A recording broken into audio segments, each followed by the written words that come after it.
Karena mereka melihat apabila mereka tinggalkan, bukan tidak mungkin keadaan yang lama akan kembali, sehingga mubazir jerih payah mereka.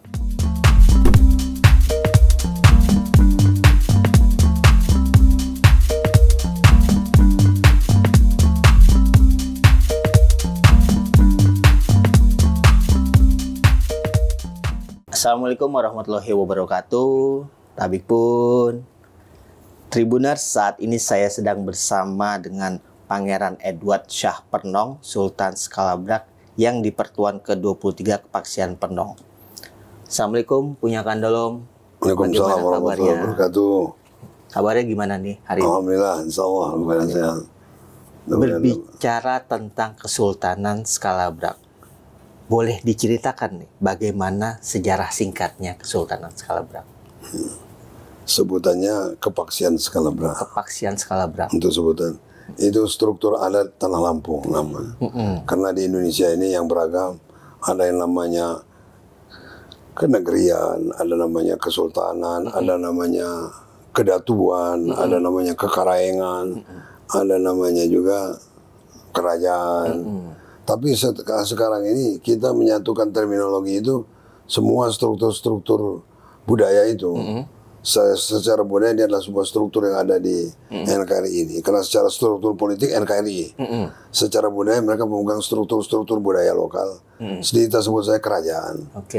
Tapi bukan berarti ada raja negara dalam negara, kerajaan dalam negara, bukan. Dia kerajaan itu menunjukkan sebuah kerajaan adat yang memegang tradisi kerajaan yang sudah turun-temurun pernah berlaku dan sekarang sudah masuk ke dalam Negara Kesatuan Republik Indonesia. Itu. Jadi kalau kita melihat Skalabrak ini sebagai sebuah kepaksian, kita harus juga melihat dari sejarah asal-usulnya sebagai asal-usul bangsa Tanah Lampung. Jadi kalau dilihat awal mulanya Kepaksian Skalabrak sendiri, di mana sih lokasinya, lalu bagaimana sejarah munculnya, itu boleh diceritakan sedikit oleh Punya Kandolom. Ya. Lampung ini adalah salah satu suku budaya yang besar di Indonesia ini. Ada 7 yang memegang peran penting sebagai sebuah budaya yang besar. Secara signifikan bisa dikatakan memegang budaya peradaban tinggi di Negara Kesatuan Republik Indonesia ini. Pertama adalah Aceh. Kedua Batak. Ketiga Lampung. Keempat Sunda. Kelima Jawa. Keenam daerah Sasak sana. Ketujuh Bugis, Makassar, Mandar. Inilah 7 peradaban besar. Kenapa? Karena 7 suku ini yang punya aksara. Punya sebutan suku, punya wilayah, punya rakyat, masyarakat yang memegang kearifan lokalnya. Dan ada struktur-struktur budaya lokal yang pernah tumbuh dan hidup di sana. Melahirkan juga adanya budaya literasi itu. Budaya literasi karena dia mempunyai aksara itu sendiri. Ini menunjukkan sebuah peradaban yang besar. Kita melihat misalnya negara di sebelah, Malaysia, Brunei, begitu besar. Malaysia begitu besar, tapi tidak punya aksara. Mereka aksaranya adalah aksara Arab, Arab gundul. Di Brunei juga. Di beberapa tempat juga, di Sumatera ini juga beberapa kerajaan juga, mereka memakai aksara Arab. Tapi di 7 tadi, yang saya sebut tadi, kalau di Sumatera, Aceh, Batak, dan Lampung ini punya aksara. Dan acaranya memang unik dan khas. Dan diakui sebagai sebuah aksara yang punya kualitas sebagai literasi yang tinggi. Kalau kita bicara aksara dan di era digital saat ini, Punya Kandolom, bagaimana sih upaya kita supaya menjaga warisan-warisan ini supaya tidak punah? Memang kita kembali lagi kepada pertanyaan awal tentang Kepaksian Skalabrak. Lampung ini kalau kita melihat ya, kalau sejarah itu kan dimulai dari abad keempat. Yaitu kita mulai dari Kutai, mulai Warman dulu. Itu mulai dicatat sejarah. Sebelumnya ada disebut prasejarah.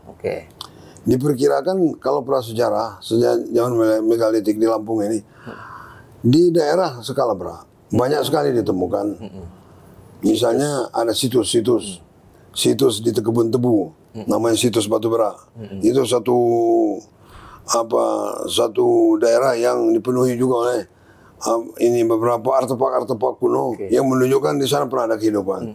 Di sana ada menhir, di sana ada pundan berundak-undak, di sana ada batu-batu bertulis, batu-batu yang bertebaran menunjukkan tempat kehidupan mereka di sana. Kemudian di wilayah Kenali juga ada batu Kepampang. Kemudian juga ada batu Kebayan. Di daerah Kabupaten Penang ada namanya batu Kanyangan. Nah, kemudian di Hujung Langit ada prasasti Hujung Langit. Di daerah Liwa itu prasasti Hara Kuning. Itu bahkan batu itu bertulis, tapi sudah masuk ke abad ke-9. Yaitu menunjukkan seorang raja Punku Sri Radua Haridewa meresmikan sebuah rumah ibadah. Pada waktu diperkirakan itu abad ke-9. Di situ pada saat itu telah berdiri kerajaan. Ada struktur politik zaman itu yang berdiri, yaitu namanya Kerajaan Skalabra. Yang ada di Skalabra cuma di sana memang. Yang namanya struktur kerajaan itu yang ada. Yang ada tertulis bisa dibuktikan dalam sebuah situs-situs, bukan hanya cerita, tapi sebuah tulisan-tulisan kuno yang kemudian juga diadakan penelitian-penelitian dan serta budaya keseharian yang kemudian berkembang sebagai budaya sehari-hari. Yaitu di daerah Lampung Barat itu, Skalabra. Jadi sejak sebelum prasejarah, pada saat itu, di awal-awal itu berdirilah sebuah kerajaan besar beragama animisme. Dinamisme karena mereka percaya kepada kekuatan-kekuatan, percaya kepada gunung, percaya kepada sebuah pohon yang disebut Melasa Kepampang, sebuah pohon yang menjadi sesembahan suku Tumi itu. Suku Tumi itu adalah suku yang hidup di sekitar Skalabra yang dipercaya sebagai di lereng Gunung Pesagi, kata orang-orang Lampung Takit Pesagi. Disitulah bermukimnya orang-orang Lampung generasi pertama. Yang menyebabkan orang Lampung sampai sekarang ini 90% mengatakan mereka berasal dari Skalabra. Dari Takit Pesagi itu, dari lereng Pesagi itu. Sebagai tanda untuk mempersatukan mereka sebagai suku bangsa Lampung sebetulnya. Itu. Dulu suku bangsa Tumi ini berdiri secara lama kokoh peradabannya. Yang tercatat di dalam Tambo ada tiga raja. Ada 3 raja. Yaitu Ratu Sangkan, Ratu Mucabawo, dan terakhir Ratu Sukaromong. Di Ratu Sukaromong itu diperkirakan abad ke-13 di terakhir. Abad ke-13 itu tercatat di dalam Tambo 688 Hujarat Rasulullah.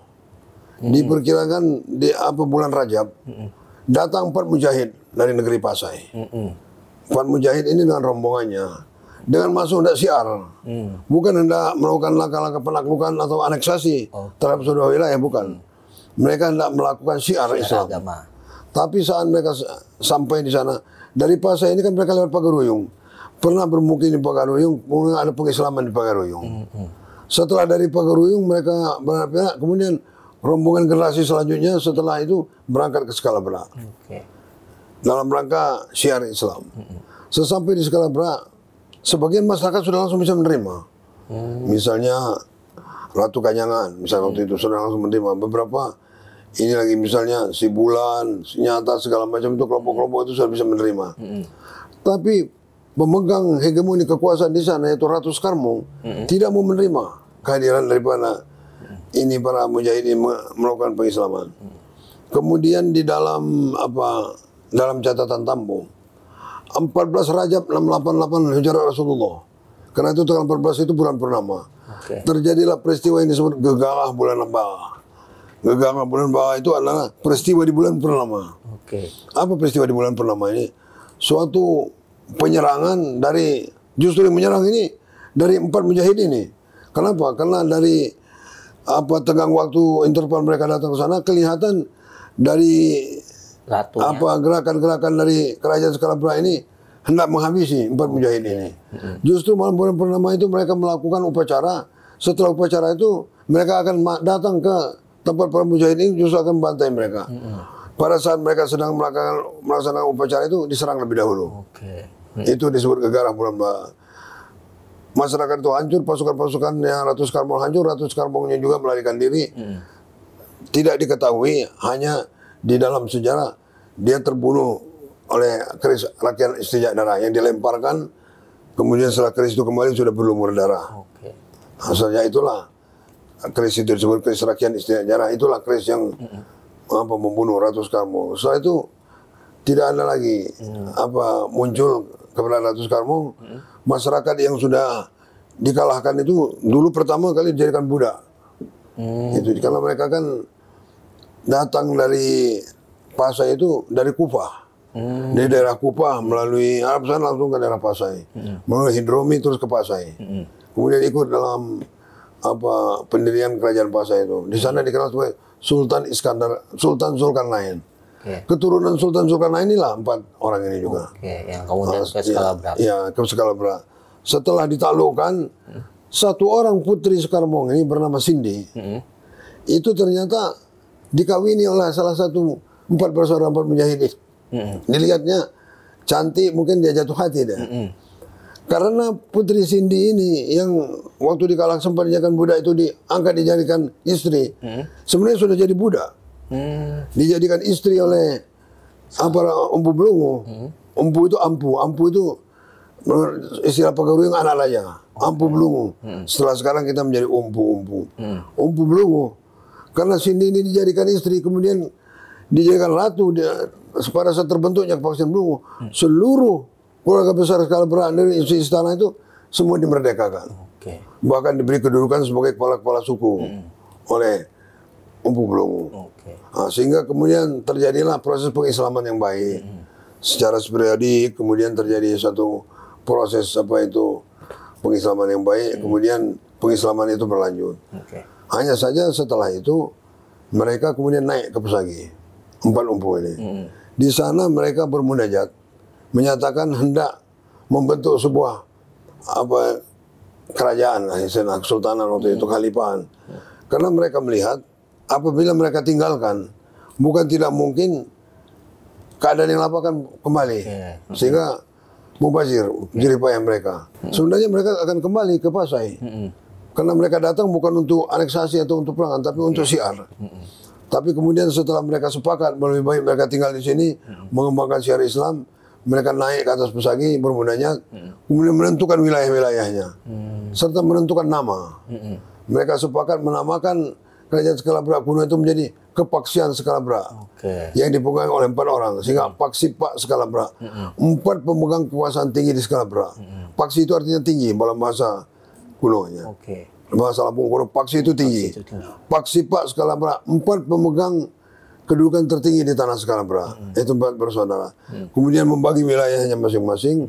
Kerajaannya satu, yaitu Kepaksian Skalabra. Tapi diperintah oleh 4 bersaudara.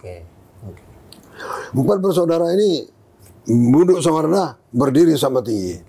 Jadi tidak ada yang lebih di antara 4 bersaudara ini. Sama kedudukannya. Masing-masing menyebutnya sebagai pemegang otoritas kepaksian. Kepaksian Belungu yang wilayah mulai dari Kenali sampai Sumberjaya mendekati Bukit Kemuning, sampai mendekati katanya Cagok Kaca. Itu wilayah kepaksian Belungu.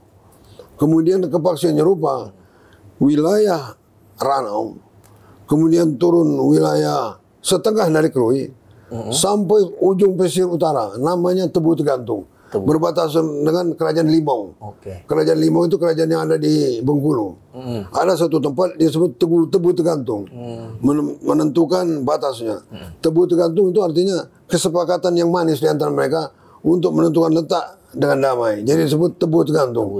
Tebu itu artinya kan tumbuhan yang manis yang tetap digantungkan. Artinya tetap aman dan damai sampai ke anak cucu. Itu di daerah antara Bengkulu dan Lampung Barat. Mulai dari setengah pesisir barat itu mulai dari namanya Makum Selalau, terus sampai ujungnya pesisir utara sampai di Tebu Tegantung. Itu adalah wilayahnya Kepaksian Nyerupa. Kepaksian Pernong, wilayahnya di atas adalah Batu Berak, Suwo. Kemudian setengah pesisir barat itu mulai dari Makum Selalau sampai ke ujung Belimbing, sampai namanya Tikokba. Sampai daerah Wainipa. Itu wilayahnya Kepaksian Pernong. Jadi pesisir barat itu hanya dibagi 2. Milik Kepaksian Nyerupa dan milik Kepaksian Pernong zaman itu. Kemudian sedikit di atas itu yaitu Batu Berak dan Suwo. Sedangkan Kepaksian Pejalan Diwai memang tidak seluas tiga saudaranya, tapi mereka duduk berdiri sama tinggi, duduk sama rendah. Mereka berduduk dan melakukan kedudukan raja yang menjong di ujung, yang duduk dalam kerajaannya. Artinya tidak ada bedanya dengan yang lain dalam kedudukannya. Hanya mungkin tidak sebesar wilayah saudara-saudaranya yang lain. Oke, tapi karena memang kepaksian berjalan dua ini lebih menekankan kepada berani. Oke, berarti konsepnya adalah kebersamaan di antara empat saudara itu. Iya, jadi itulah wilayah itu. Hanya saja dalam perkembangan selanjutnya, di zaman Belanda tahun 1800-an, pada saat terjadi pertukaran antara Bengkulu dan Singapura, Belanda kan yang megang Singapura, tapi mendapatkan Bengkulu, Inggris meninggalkan Bengkulu untuk mendapatkan Singapura. Oke. Begitu Belanda masuk ke Bengkulu, kemudian menyatakan kepada Paksi Pak ini, bahwa kami ini mendapatkan mandat dari Inggris karena kalian semua adalah jajahan Inggris. Walaupun dari Paksi Pak ini mengatakan tidak, hubungan dengan Inggris dan Portugis itu kan hubungan persahabatan dagang. Memang Inggris diberi monopoli untuk melaksanakan perdagangan terhadap beberapa rempah-rempah yang menjadi prioritas Inggris saat itu. Tapi karena keras Belanda mengatakan ini, kami mendapat ini sebagai menerima daerah jajahan, terjadi peperangan. Paksi Pak Scalabra waktu itu memang ditaklukkan oleh Belanda. Tahun 1812 kalau tidak salah. Itu ditaklukkan oleh Belanda. Kemudian setelah Belanda menaklukkan, pertama kali Belanda menaklukkan, Scalabra dikeluarkan dulu dari Lampung. Oke. Jadi kalau kita bicara di sejarah Lampung, Scalabra enggak kedengaran. Karena pertama dikeluarkan dulu. Kenapa? Karena Belanda takut bahwasanya nanti akan mudah terjadi pemberontakan. Karena antara Scalabra dan suku di Lampung ini kan bersaudara. Pertama kali dikeluarkan separuh dimasukkan kepada Karesidenan Bengkulu, separuh dimasukkan kepada Karesidenan Palembang. Dipecah-pecah. Iya, dipecah begitu juga. Itu hanya dekat kecil begitu aja dibagi dua.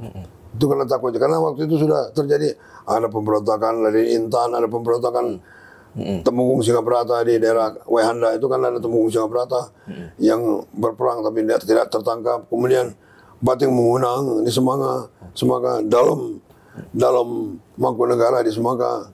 Nah, itu kan juga kerabat-kerabat daripada Scalabra yang ke sana.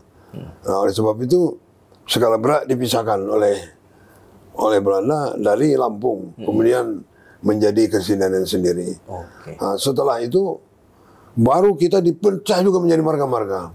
Jadi kepaksian Scalabra itu dipecah oleh Belanda menjadi marga-marga. Contoh, Kepolisian Pernong ini dipecah menjadi 9 marga. Yaitu pertama kali marga Kenyangan, marga Suwo, marga Telumbang, marga Ngambuk, marga Bengkunar, marga Blimbing, warga Wainapal. Nah, 9 marga. Jadi Kepolisian Pernong dipecah menjadi 9 marga. Diperintah oleh hanya memang pasirah-pasirahnya itu banyak kerabat-kerabat dari atas juga. Tapi hanya untuk supaya mereka bisa langsung kepada Belanda dan tidak melalui ini. Hanya saja kelebihannya Paksi Pak ini ditaklukkan bersedia untuk kemudian kompromi dengan Belanda. Setelah Belanda kemudian memberikan suatu jaminan bahwa Paksi Pak ini tetap memegang kedudukan di 2-3 marga. Seorang Bating Sultan Paksi memegang 2 marga atau 3 marga, tetapi turun-temurun. Biasanya seperti kita di Kepolisian Pernong diberi otoritas memegang marga Suwo dan marga Kenyangan. 2 marga itu dipegang oleh kakek saya turun-temurun. Tidak ada pemilihan-pemilihan, langsung seperti raja, langsung diserahkan pada anak segala macam, dan berkuasa untuk mengatur cukai segala macam yang ada di wilayah itu. Kemudian baru menyampaikan kepada Belanda setelah dalam rangka kesejahteraan masyarakatnya. Itulah yang kalau di lain-lain zaman itu marga-marga pasirah itu harus pemilihan kayak bupati sekarang, dan itu jor-joran betul zaman itu pemilihan. Kecuali di Kepaksian Scalabra itu pimpinan marga itu turun-temurun. Itu hanya kompensasi oleh dari Belanda karena kita mau kompromi setelah terjadinya perang Scalabra kedua. Itu yang mulai ini. Dalam rangka kegiatan selanjutnya di saat Jepang masuk, kemudian baru menyatu lagi kelompok-kelompok yang terutama yang di atas yang dipegang oleh Kepaksian Scalabra yang bagian atas menyatu, kemudian membentuk lagi Kepaksian Scalabra. Sehingga tetap sekarang ini ada Paksi Pak Scalabra, hanya tidak seperti dahulu lagi wilayah dan ininya, tapi kedudukannya, adatnya, otoritas di atasnya, dan pusaka-pusaka perlambangan tetap dipakai. Hubungan dengan yang dulu-dulu, hubungan bersaudara. Tetap mereka anggap kita sebagai kakak yang dituakan. Tidak hubungan struktur lagi. Karena setelah merdeka ini sebenarnya juga kita itu masuk dalam struktur NKRI sebetulnya. Karena itu hubungan kita dan para sahabat-sahabatin marga itu lebih dalam hubungan persaudaraan. Mereka menganggap kita yang dituakan, kakak yang dituakannya. Sampai kepada kemudian di dalam sebutan-sebutan pergelaran. Kalau Paksipak Sukalebra, sebutan rajanya disebutannya Sultan. Itu. Kalau masih putra mahkota pangeran, setelah pangeran dia naik tahta, dia jadi sultan. Hanya karena biasa waktu muda dipanggil pangeran, kadang-kadang melekat seperti saya kan. Dari kecil melekat pangeran, sudah naik sultan tetap sebutan pangeran melekat. Nah, kemudian untuk sahabatin marga. Sahabatin marga yang ada di Ranau, yang ada di pesisir barat, macam itu. Sebutannya yang ada di Liwa, sebutannya Sultan. Sultan itu dari dulu, Sultan. Sebenarnya hanya untuk menunjukkan perbedaan antara pemegang paksi, otoritas paksian ini saja. Sultan. Tapi kemudian juga saudara-saudara kita lain yang turun dari skala berat, mendirikan kemargaan-kemargaan lain, kemudian juga masuk ke daerah-daerah penyimbangan, tetap memegang juga itu. Para penyimbangan sebetulnya Sultan mereka. Mereka nggak ngikut sebagai di skala berat awal. Mereka punya gelar sendiri sebagai penyimbang-penyimbang, sebetulnya Sultan. Para penyimbang-penyimbang di wilayah Pepadun juga para penyimbang-penyimbangnya itu naik Sultan. Itu berbeda. Di beberapa wilayah seperti Wehanda, Kalianda, keturunan skala berat juga Tanggamu segala macam, mereka kadang-kadang tidak mau memakai itu, mereka memakai sendiri pangeran. Hanya itu. Jadi pemimpin marga. Tapi otoritas sahabat itu memang harus ada marganya. Marga apa, bandar apa, bukan setiap orang yang nggak jelas memakai itu nggak bisa. Marganya marga apa, dan itu tercatat. Ada di dalam daftar, ada di dalam pemerintahanmu. Itu marganya. Kalau tadi punya Kandalom, di saat ini gitu, ini di era digital gini kan, ini tadi banyak situs-situs, terus banyak karya sastra, upaya supaya tidak musnah apa saja yang sudah dilakukan oleh pewaris-pewaris adat ini, punya Kandalom. Satu memang pertama dia baik para penyimbang maupun juga para sahabatin punya komitmen. Komitmen pertama kali harus mencintai adat itu dulu. Mencintai adat. Kita harus punya rasa cinta karena kita harus banyak berkorban. Tanpa rasa cinta kita tidak akan berkorban. Korban waktu, korban perasaan, korban materi, korban kegiatan, banyak sekali. Seorang sahabatin atau penyimbang itu ada pribadi yang dikorbankan untuk rakyatnya. Seorang sahabatin itu adalah pribadi yang dikorbankan untuk rakyatnya. Semua waktunya hanya untuk rakyatnya. Kalau seperti saya ya di Pakusapan Pernong, Pakusapan Skala Berat, waktu saya itu utamalah untuk rakyat saya, untuk kerabat saya yang selama ini adalah merupakan warisan generasi. Ribuan orang ini kan adalah warisan, warisan untuk saya maintain, saya rawat. Saya rawat rasa kasih sayang, saya rawat persatuan, saya rawat untuk menjaga kebaikan-kebaikannya. Bukan sekarang saya batin untuk megang pajak, mengambil keuntungan, tidak lagi sana. Tapi merawat hati. Saya ini lebih berfungsi merawat hati mereka untuk mempertahankan nilai-nilai kearifan lokal yang dari dulu sudah menjadi kesepakatan. Adat itu kan adalah kebiasaan yang dianggap patut. Kalau sebagai seorang sekarang itu raja atau raja di dalam adat, raja memegang kepatutan yang menjaga kearifan lokal untuk tetap dibawa menjadi bagian hidup dalam bersama untuk menjaga Indonesia ini. Di sini keindonesiaan itu kita dijaga oleh adat, dijaga oleh budaya. Secara politik kita sudah selesai. 17 Agustus tahun 1945 kan sudah selesai. Begitu deklarasi kemerdekaan, clear sudah kita. Kita ini udah NKRI, udah tidak lagi. Tidak ada lagi. Kenapa? Raja-raja kerajaan dan kesultanan sudah menyerahkan semua kedudukan, kehormatan, kemuliaan rakyat dan semuanya kepada NKRI sudah diserahkan. Itu sebuah sikap kedewasaan juga kan dari para raja di daerah harus ada. Untuk tetap kita satu nih di bawah NKRI setelah tetap itu semua itu komitmen. Setelah NKRI ini sebagai sebuah kekuatan politis yang begitu rentan, yang dari Sabah sampai Merauke 17.000 pulau, 1.300 suku dengan 700 katanya entitas budaya, ini kan rentan, archipelago state. Jadi sebuah negara yang yang terdiri dari pulau-pulau yang dipisahkan oleh laut. Kita ini kalau negara kelompok-kelompok yang dipisahkan lawan, political state kita ini. Ini kan sangat rentan. Tapi kita ini tetap kuat. Kenapa? Karena adat di bawah raja-raja ini komitmennya terhadap NKRI ini kuat. Dan kekuatan raja-raja terhadap NKRI, komitmen NKRI ini ada kekuatan sejarah. Karena mereka tidak mau berkhianat. Seorang raja nggak mau jadi pengkhianat. Apalagi ini ada warisan sejarah. Kakek-kakeknya berjuang, kakeknya berkorban, kakeknya berlumuran darah. Ada yang gugur jadi pahlawan. Kemudian apakah mereka sekarang mau mengorbankan itu untuk meninggalkan NKRI? Nggak mungkin. Mereka lah kekuatan pertama, pilar daripada kekuatan penegak NKRI ini.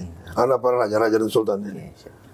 Baik, punya Kandalom, bicara terkait mewarisi nilai-nilai budaya, kalau kita melihat era sekarang nih di generasi Z dan generasi Alpha yang lahir dengan teknologi sudah sangat canggih.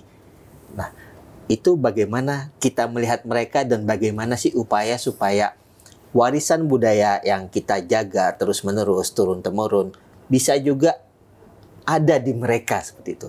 Ini memang suatu hal menguntungkan sebetulnya untuk perkembangan informasi, karena data informasi semua kita dapat mudah. Untuk kalau kita mau ada komitmen bersatu lebih kuat untuk menyatukan. Tapi ini juga lebih mudah juga untuk menyerakkan. Kenapa? Karena kondisi sekarang semua hal-hal itu bisa dilihat. Hal-hal yang negatif, hal-hal di tempat lain yang budayanya tidak sama dengan kita juga banyak kita lihat. Banyak tertayang di depan kita, dan kecenderungan kita untuk kadang-kadang ada saja masyarakat yang langsung mengikuti. Membanggakan westernisasi. Dianggap westernisasi ada bagian modernisasi, bukan malahan. Kalau kita dengan adat ini, maka kita berusaha untuk tetap berwawasan global, tetap sebagai bangsa kita tidak boleh ketinggalan berwawasan global, berperspektif nasional, berpikir nasional. Kita harus pikirkan negara kita ini. Wawasan kita global, tapi kita tetap berpikir untuk NKRI, tetapi juga berperilaku lokal. Akhlak, tata krama segala itu harus kita lakukan kearifan kita jangan. Sehingga kita tidak tergerus oleh situasi, tidak tergerus oleh informasi. Situasi sekarang yang tertayang, kondisi-kondisi sekarang yang pilar dan muncul, kadang-kadang bukan hal yang sebenarnya. Semuanya kadang-kadang tersetting, kadang-kadang terrequesting, hasil permintaan. Apabila ada satu sosok meminta ini terjadilah itu sesuai dengan permintaannya. Karena kadang-kadang media-media sosial segala macam itu, media-media pribadi bisa mereka bentuk sendiri sesuai. Dan ini bersaing. Tentunya media mainstream ini diharapkan salah satu sebagai penjaga untuk proteksi terhadap semua, sehingga dampak-dampak informasi requesting, informasi setting, informasi-informasi yang membias kemana-mana, yang tidak terkendali, bisa dikembalikan oleh kearifan lokal, yang tentunya salah satu aja kita harapkan media-media mainstream yang komit dengan adat dan budaya. Adat budaya ini adalah komit kita, adalah merupakan pilar kita. Selama kita berpegang dengan ini, kita masih tetap dalam koridor kita. Koridor harus ada pegangannya. Koridor harus ada rujukannya. Rujukannya adalah budaya. Rujukan adalah kearifan lokal. Namanya kearifan lokal ini di sini kita bisa berkolaborasi. Kalau di politik kita bicara tentang kepentingan. Kalau di agama kita bicara tentang toleransi. Kalau kemudian tentang etnis kita rasa penghormatan. Kita nggak bisa menyatu dalam agama. Sama-sama Islam, Buddha, Hindu satu. Kalau nggak kolaborasi nggak bisa. Kita harus saling toleransi, menghormati, memberi ruang mereka untuk melaksanakan masing-masing. Politik juga nggak bisa kepentingan partai ini sama kita, yuk kita nggak bisa juga. Ada ideologi masing-masing juga. Etnis juga nggak bisa ini karena mereka punya wilayah sini. Tapi di agama ini, di budaya ini kita bisa kolaborasi, kita bisa menyatu. Di budaya ini kita menyatu. Karena itu di budaya ini kita berusaha untuk kuat menjaga NKRI ini. Karena di titik inilah titik kita bersatu. Titik kita saling memperkokoh, titik kita untuk saling mempertahankan kemandirian kita dengan mempertahankan kemandirian bersama. Di budaya ini. Terkait kemandirian bersama budaya ini, siapa yang paling berperan atau apakah semua pihak bisa berperan dalam menyatukan ini punya Kandalom? Bicara adat ini memang pada dasarnya ini ada tanggung jawab bersama. Bangsa ini ada tanggung jawab bersama. Menyatukan bangsa ini tanggung jawab bersama. Tidak ada satu kelompok yang menyata dia lebih besar perannya, nggak bisa. atau lebih signifikan. Sama seperti saat bangsa ini terbentuk, tidak ada satu kelompok, institusi, entitas mengatakan saya yang paling berperan, tidak. Sekecil apapun punya warna, punya hak yang sama. Itu dalam rangka. Jadi bangsa ini adalah bangsa yang kita perjuangkan bersama. Semua kita berkawan. Begitu juga dalam menjaganya. Kita harus menjaganya juga bersama.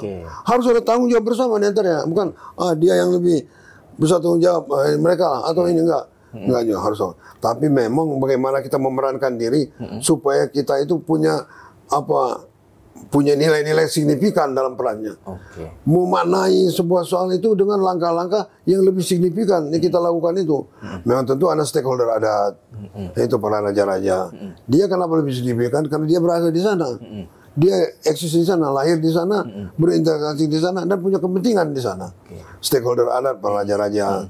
Kemudian tentu pemerintah daerah memaintain persatuan dan kesatuan kita ini dalam negara kesatuan Republik Indonesia untuk kesejahteraan rakyat.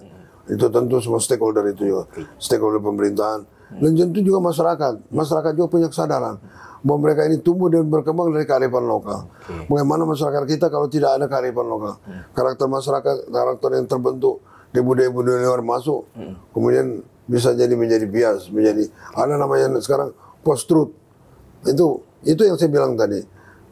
Kebenaran yang sudah terlewat itu sebetulnya satu hal yang akhirnya kita anggap benar. Segala yang viral itu kan juga itu postur itu viral muncul kadang-kadang itu tidak benar, tapi hanya kita benarkan.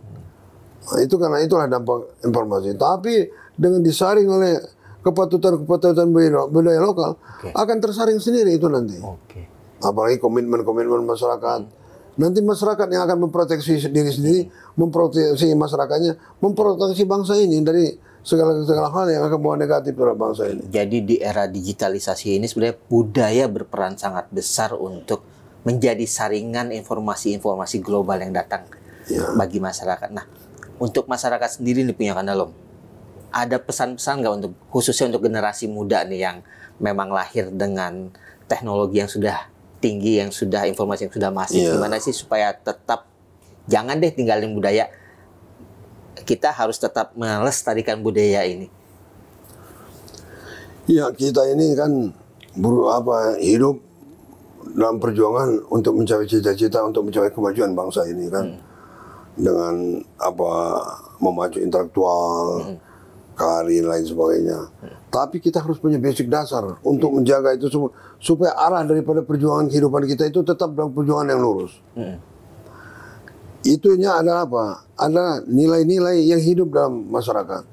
Kearifan lokal, nilai-nilai alam. Budi pekerti yang baik itu, dan budi pekerti itu ada di dalam adat. Memang budi pekerti itu ada dalam agama, tapi implementasi dalam kebiasaan-kebiasaan yang terimplementasi dalam adat budaya. Jadi masyarakat harusnya betul-betul komit mencintai adat ini, kemudian menjadikan adat ini menjadi patokan dari kehidupan mereka. Dan sekarang ini saya lihat kenapa masyarakat kita masih tetap kokoh kuat bersatu? Karena adat budaya ini masih mereka jaga. Masih banyak masyarakat yang mencintai adat ini. Kalau jenganan saya kepolisian penuh Persipak Skala Berat, itu jenganan saya. Jenganan saya batin di Gedung Dalom Skala Berat di kepolisian penuh. Jenganan saya Persipak Skala Berat, kepolisian penuh, itu jenganan saya. Jenganan saya batin di kepolisian penuh. Karena harus begitu. Ada jenganan. Kalau dia ngaku, di mana jengananmu? Jenganan saya ada LSM, jenganan saya ada nama-nama ini. Nah, itu bukan itu. Sudah palsu itu. Untuk maksudnya saya harapkan Tribun ini juga bisa memperluas suasana ini kepada masyarakat. Karena sekarang ini banyak orang yang mengaku-ngaku segala macam, nggak jelas. Ini merusak. Kenapa? Orang nanti akan menganggap raja ini orang tukang bohong nanti. Nah, ini yang agak berbahaya. Ini kan sekarang ini banyak di tingkat nasional. Saya adalah bagian dari Majelis Adat Kerajaan Nusantara. Majelis Adat Kerajaan Nusantara ini terdiri 45 kerajaan asli yang ada di Nusantara.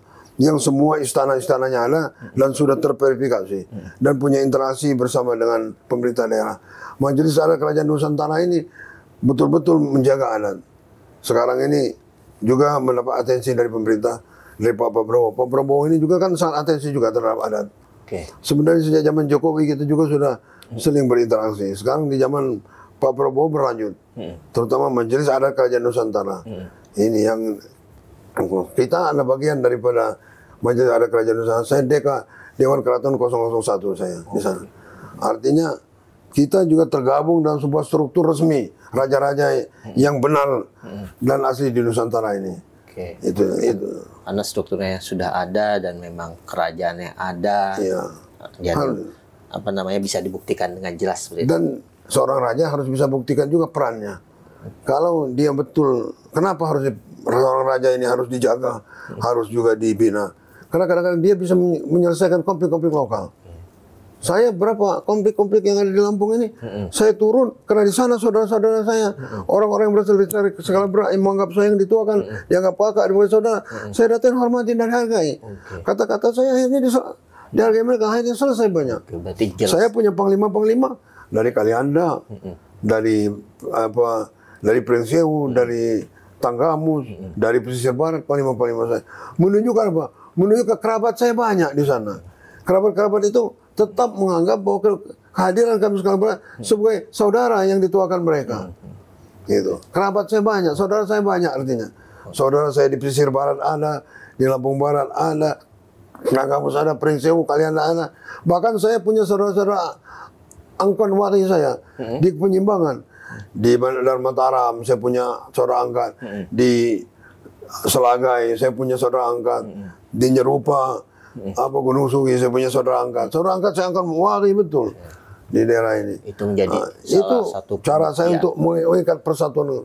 Seorang Sultan itu harus mengikat persaudaraan. Untuk apa? Mengikat kasih sayang. Nah itu caranya orang Lampung mengikutnya. Oke, siap.